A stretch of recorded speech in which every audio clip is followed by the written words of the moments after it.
Kembali lagi di Cerita Cinta Channel. Jangan lupa like, comment, and subscribe ya. Terima kasih. Beberapa hari kemudian, Nabila terlihat sibuk dengan membongkar lemarinya, memilah-milah pakaian untuknya dan juga untuk suaminya, karena besok siang mereka akan berangkat ke Bali sesuai yang telah dijadwalkan oleh Tama. Ia duduk di lantai tepat di samping koper yang akan ia isi pakaian. Ia merasa berat badannya akhir-akhir ini sepertinya meningkat. Itu terbukti saat ia mencoba beberapa baju favoritnya dan ternyata mulai sempit dan sesak saat ia mengenakannya. Aneh, padahal akhir-akhir ini aku sering banyak pikiran, juga makannya dikit, tapi kok malah makin gemuk. Perasaan kecewa menghampirinya, padahal dulu saat masih gadis, bahkan hampir setiap malam ia selalu mengkonsumsi makanan manis seperti es krim, coklat, dan camilan-camilan lainnya, tapi berat badannya masih cukup stabil. Ia lirik jam dinding di kamarnya, sudah menunjukkan pukul 10 malam. Matanya mulai berair karena mengantuk, tapi sebelumnya ia harus menyelesaikan kegiatannya ini terlebih dahulu. Sementara Tama yang masih berada di ruang kerja bersama sang papa untuk membahas pekerjaan yang akan dibawa Tama ke Bali. Mata Nabila tertuju pada 2 buah lingerie miliknya yang tidak pernah ia pakai sama sekali, melirik ke arah pintu kamar, berharap suaminya tidak masuk dulu untuk saat ini, karena ia ingin sekali mencobanya. Nabila bercermin dan menempelkan lingerie itu pada tubuhnya sebelum mencobanya. Namun tiba-tiba saja pintu kamar terbuka, ia pun terkesiap dan mencampakkan kembali pakaian itu ke tumpukan baju yang lain. Ya ampun, udah dari jam 8 belum selesai juga sayang. Lelaki itu masuk dengan membawa laptop di tangan kanannya. Iya, belum. Aku bingung mau bawa yang mana. Kalau pakaian kamu udah beres kok, jawabnya sambil membenarkan rambutnya untuk menghilangkan rasa gugup karena hampir saja ketahuan oleh Tama. Bawa yang menurut kamu nyaman dipakai aja. Lelaki itu meletakkan laptop di atas ranjang saat ingin membuka laptopnya. Matanya tertuju pada salah satu tumpukan pakaian milik istrinya. Ia bangun dari ranjang dan menghampiri sesuatu yang membuatnya penasaran itu. "Ini apa?" tanya Tama, kemudian mengangkat lingerie itu dengan kedua tangannya. Nabila terlihat gelagapan menjawab. "Itu," Nabila menggaruk kepalanya yang tidak gatal. "Aku kok nggak pernah tahu kamu punya beginian," sambil tersenyum penuh makna. Iya, soalnya aku juga lupa kalau punya itu." Sambil tersenyum kaku, memegang tengkuknya, Nabila tidak tahu lagi harus menjawab apa. "Ini dibawa aja," titah lelaki itu.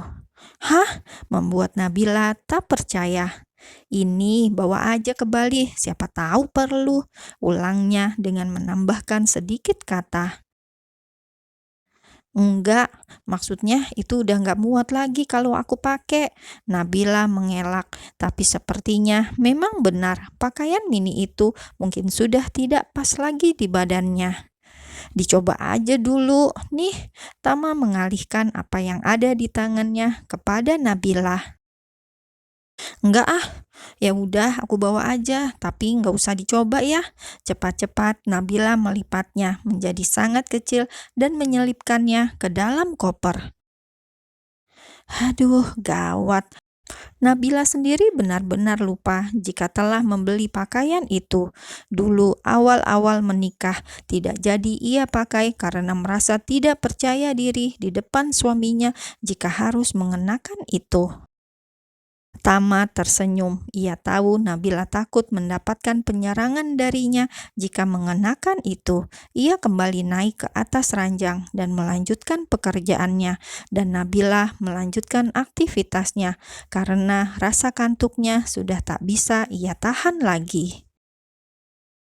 Nabila sedang terbaring lemah di kamar hotel. Sejak di dalam pesawat tadi, kepalanya terasa sangat pusing hingga ia menyebabkan kekacauan, memuntahkan isi perutnya di kemeja yang dikenakan suaminya.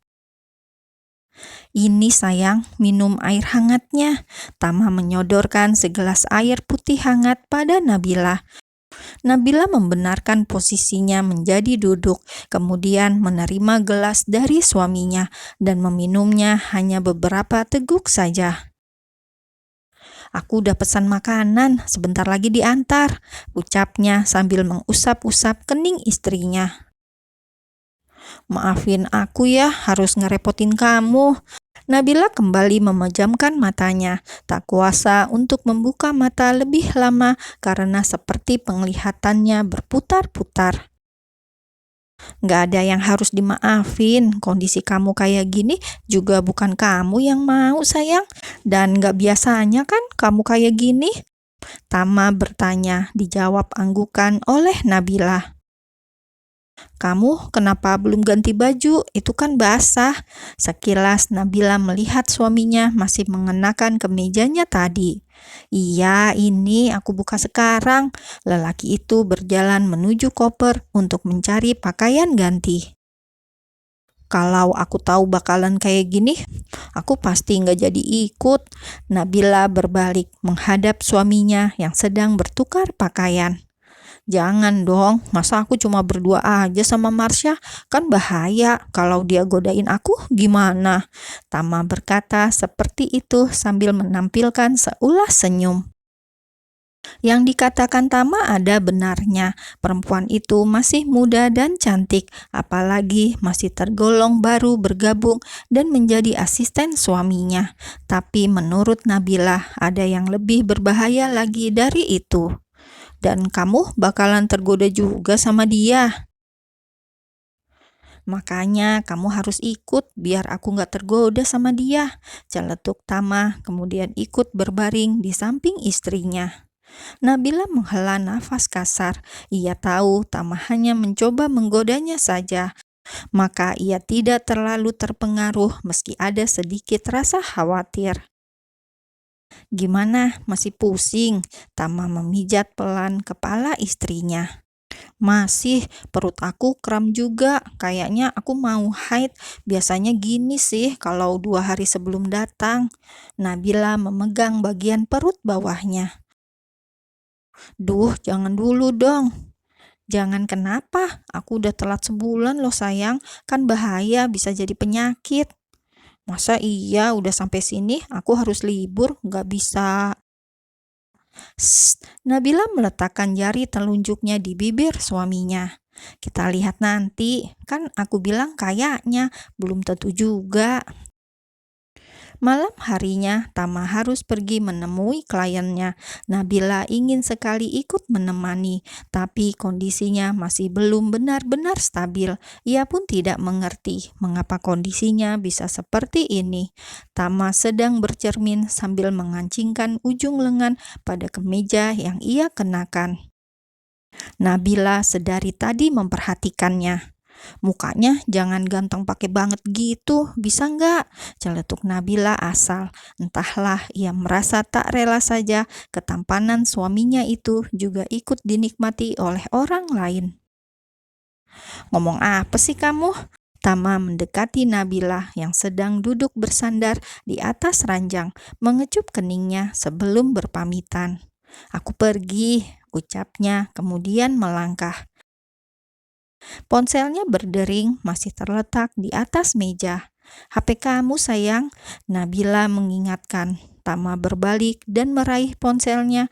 Di layar tertera nama Marsha. "Halo, maaf Pak, klien kita udah nyampe dari tadi." "Iya, bilangin saya lagi turun ke bawah." Tama langsung memotong kalimat asistennya itu dan mengakhiri panggilan. "Kalau ada apa-apa, telepon aku ya sayang," seru lelaki itu sebelum benar-benar meninggalkan istrinya. Nabila mengangguk sebagai jawaban. Di dalam kamar, Nabila hanya sibuk memainkan ponselnya. Ada sesuatu yang membuatnya penasaran tentang apa yang ia alami hari ini. Benar memang, jika menjelang haid, ia cenderung merasa pusing, tapi tidak pernah sampai mual, apalagi muntah. Ia pun membuka Google untuk melakukan pencarian mengenai tanda-tanda hamil. Namun, Nabila tidak mau terlalu berharap. Matanya terlihat fokus menatap layar saat hasil pencariannya keluar. Dari begitu banyak tanda-tanda wanita yang sedang hamil muda, hanya ada 2 yang ia alami, yaitu mual dan pusing. Ia menjadi kecil hati karena kecil kemungkinan bahwa ia hamil. Terlebih kram di perutnya sama persis seperti tanda menstruasi akan datang seperti yang biasa ia alami. Berharap boleh, tapi jangan terlalu, yang ada kecewa. Tiba-tiba Nabila ingat akan benda kecil pipih alat tes kehamilan yang masih tersisa 1 di dalam tasnya. Tapi Nabila tidak mau tergesa-gesa, lebih baik ia melakukan tes di pagi hari saja.